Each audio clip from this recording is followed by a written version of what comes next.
Sir இப்போ நமக்கு மேலும் மேலும் அதிமுகவோட ஓட்டு குறிப்பா சவுத்துல தென் தமிழ்நாட்டுல ஓட்டு வந்து பிளவுபடுறதுக்கு ஸ்பிளிட் ஆகுறது பிளவுபடலைங்க. ஐயா நீங்க தெரியாம இன்னும் வந்து நீங்க இதே மாத்த மாட்டீங்க. இந்த ஓட்ட கீரல் மாதிரி ஓட்ட முன்னால சொல்லுவாங்க அது என்னங்க பிளேயர் ரெக்கார்டு பிளேயர் ஓட்ட ரெக்கார்டு பிளேயர் மாதிரி பேசுறீங்க. அதாவதுங்க தேர்தல் என்பது ஒரு வித்தியாசமானது. நீங்க தேர்தலை புரிஞ்சுக்கங்க. எங்க புரட்சி தலைவர் அம்மா என்ன சொல்றாங்க, நான் அதை ஏற்கனவே உங்கள்கிட்ட சொல்லியிருக்கேன், இப்பவும் நீங்க கேட்டதுனால சொல்றேன். எந்த தேர்தலிலும் ஆளுங்கட்சியை வீட்டுக்கு அனுப்ப மக்கள் இன்னைக்கு தயாராயிட்டாங்க. இதுக்கு ஒரே தலைவர் நம்பிக்கை நட்சத்திரம் யார் என்றால் எடப்பாடியார் தான். ஏன்னா எடப்பாடியாருக்கு தான் வாக்களிக்கணும்னு மக்கள் முடிவாக இருக்கிறாங்க. அது இல்லைன்னா நான் சொல்றேன், நீங்க புரிஞ்சுக்கங்க, தென் மாவட்டங்களில் எல்லா இடங்கள்லையும் இதே எழுச்சி இருக்கு. நீங்க போய் மக்களை கேளுங்க. இதே எழுச்சி மக்களை வந்து எழுச்சியா இல்லைன்னா எங்க கழக தொண்டர்களே சோர்வாயிருவாங்க. எங்க கழக தொண்டர்கள் வீறு கொண்டு எழுதுறாங்கனால கட்சி வீறு கொண்டு எழுந்துருச்சு. எங்க புரட்சி தலைவி அம்மா அவர்களே 2017 சொல்லியிருக்காங்க, இங்கே கருணாநிதியா என்னையா தான் பார்ப்பாங்க, அம்மாவான் தான் பார்ப்பாங்க, வேற யாரையும் பார்க்க மாட்டாங்க. எத்தனை முகம் வந்தாலும் சரி அத்தனை முகமும் அடிபட்டு போகுங்க. நான் சொல்றேன் அதெல்லாம் ஒண்ணும் இல்ல. எங்க அண்ணன் அதை காட்டிலும் பன்மடங்கு உழைக்கிறார். இன்னைக்கு உழைப்பு களத்துல நின்று இன்னைக்கு பொதுச் செயலாளர் மாதிரி யாரும் போய் ஏறத்தாழ 200 தொகுதிக்கு மேல் அவர் மக்களை சந்தித்துட்டார். போற இடங்கள்லாம் கடல் அள போல மக்கள் கூட்டம். இதுக்கு மேல என்ன சான்று? மக்கள் எழுச்சியா இருக்காங்க. அவர் பேசி முடிக்கும் தொட்டிக்கும் ஆட்கள் இருக்காங்க, கைதட்டுறாங்க, வரவேற்கிறாங்க. அனைத்து தரப்பு மக்களும் வரவேற்கிறாங்க.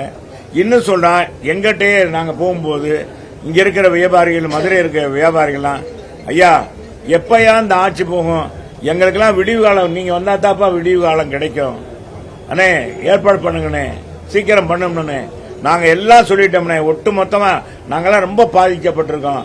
அது சிறு குறு நடுத்தர வியாபாரிகள், இந்த வணிகர்கள், தொழில் பண்றவங்க, இவங்க பூராமே வந்து இன்னைக்கு இபி பில் கட்ட முடியாம ஏகப்பட்ட நஷ்டத்தில் இருக்காங்க. தொழிலும் இல்ல, நசிந்து போயிருக்காங்க. ஏன்னா அவங்க எல்லாம் ஒட்டுமொத்தமாக இன்னைக்கு இந்த ஆட்சியை விரட்டணும் அப்படின்னு இருக்காங்க. அப்ப வரும்போது அவங்களுடைய பார்வை வேற எங்கும் போகாது. இப்போதைக்கு எல்லாரும் நீங்க சொல்லுவீங்க, இது உங்களுடைய இதுல வந்து கூட்டம் கூடுறது வச்செல்லாம் இல்ல, கூட்டம் எல்லாருக்கும் தான் கூடும். நான் தான் சொல்றேன், கூட்டம் கூடுற பத்தியே இல்ல. ஏங்க நான் பல தடவை உங்கள்கிட்ட சொல்லிட்டேன், ஏங்க நம்ம நடிகர் திலகம் சிவாஜி கணேசன் கூடாத கூட்டமா? ஏங்க அடுக்குமுறையில பேசக்கூடிய ராஜேந்தர், டி ராஜேந்தர், பாக்கியராஜ், பெண்களை கவர்ந்தவர் பாக்கியராஜ், ஏங்க அவர் பேசாத பேச்சா? மேடையில் எவ்வளவு அழகா பேசுவாரு, எவ்வளவு கதையெல்லாம் சொல்லி இதெல்லாம் பண்ணி தான் பார்த்தாரு. கூட்டம் கூடும், ஓட்டா மாறாது.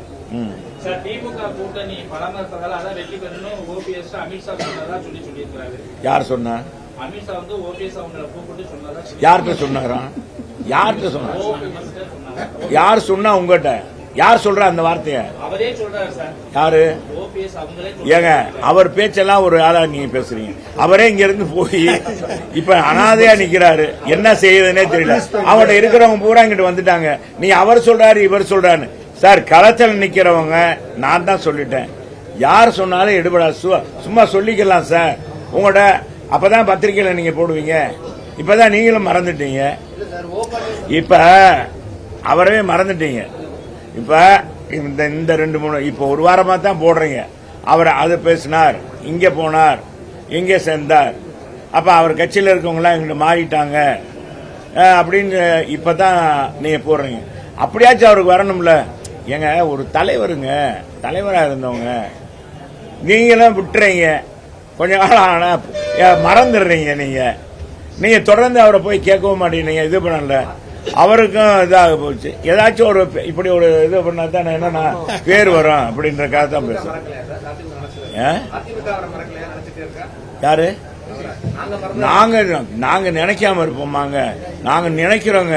இப்படிப்பட்ட ஆள்லாம் போய் எங்க அம்மா பதவி கொடுத்து முதலமைச்சராக்கி, சட்டமன்ற உறுப்பினராக்கி, பொதுப்பணித்துறை அமைச்சராக்கி, ஹைவேஸ் அமைச்சர், நிதி அமைச்சர் ஆக்கி, இப்படி ஆளெல்லாம் போய் ஆரம்பிச்சிருக்காங்களே. தாயே, கருணை தாயே, பாரு தாயே, நீ மேல இருந்து நீயே சொன்ன, எனக்கு பின்னாலும் இந்த இயக்கம் இன்னும் இதைத்தான் ஓட்டுவீங்க. இப்ப செல்லூர் ராஜு சொன்னார், இன்னும் 100 ஆண்டுகள், பல 100 ஆண்டுகள் மக்களுக்காக பணியாற்றும் சொன்னாங்க.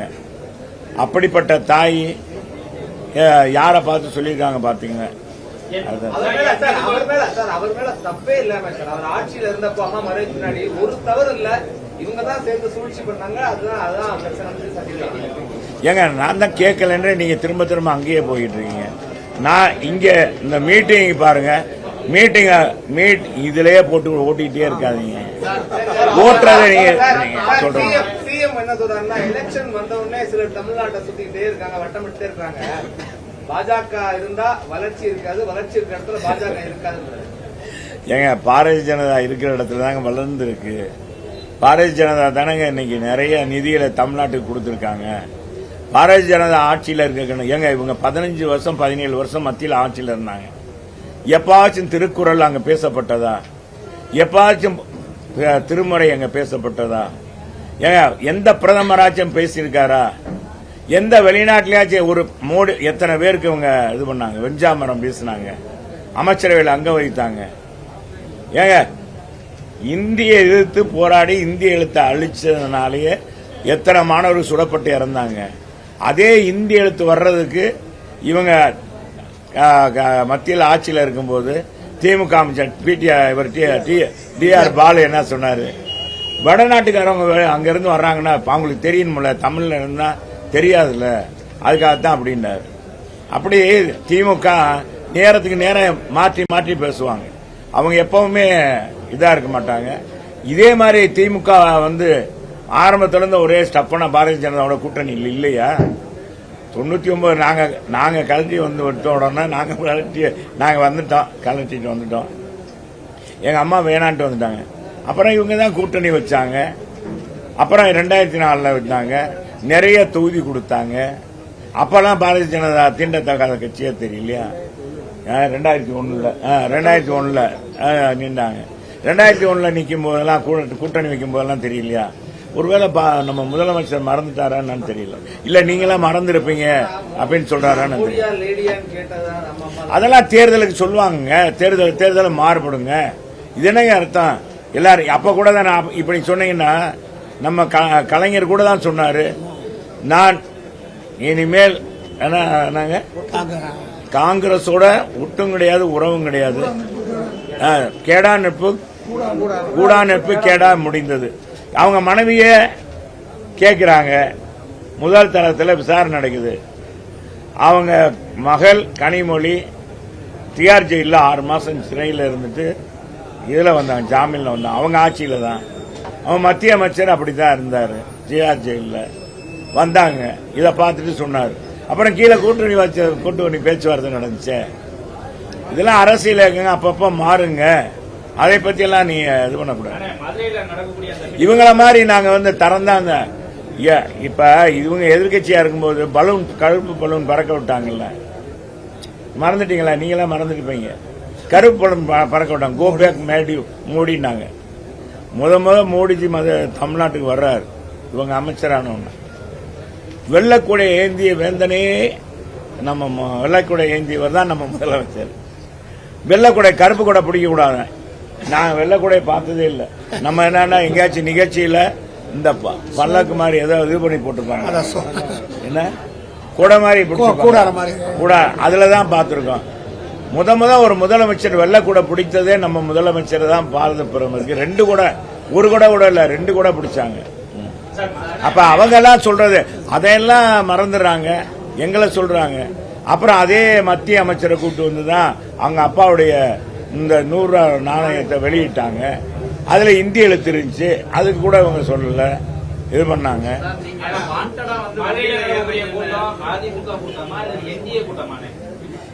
தேசிய ஜனநாயக கூட்டணி கூட்டம்.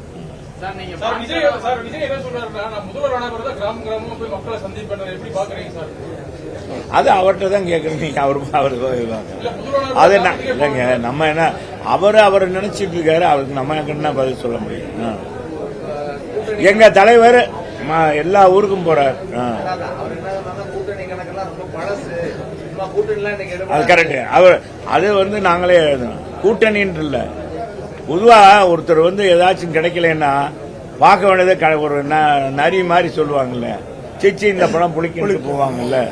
யார் அவர் கூட்டணியில சேர்க்கறதுக்கு அவர் எத்தனை முயற்சி தான் பண்ணாரு. நம்ம செங்கோட்டையன் அவர் வர்றாங்க, இவர் வர்றாங்க, இப்ப வந்துருவாங்க, அப்ப வந்துருவாங்க. இப்ப வரல, அப்ப மட்டும் ஏன் அப்பவே இவர் சொல்லியிருக்கலாம்ல. அது வேற. நீ இதுக்கு தான் நீ விஜய் செல்லூர் ராஜு இந்த மாதிரி சொன்னார் அப்படின்னு அதை தான் சொல்லுவேன். நாங்க சொன்னதை விட்டுருவீங்க. கூட்டணியை பற்றி சொல்லுங்க, கூட்டத்தை பற்றி பேசுங்க. கூட்டணிக்கு எப்படி வருவாங்க, எப்படி கூட்டம் வருவாங்க என்னன்னு கேளுங்க.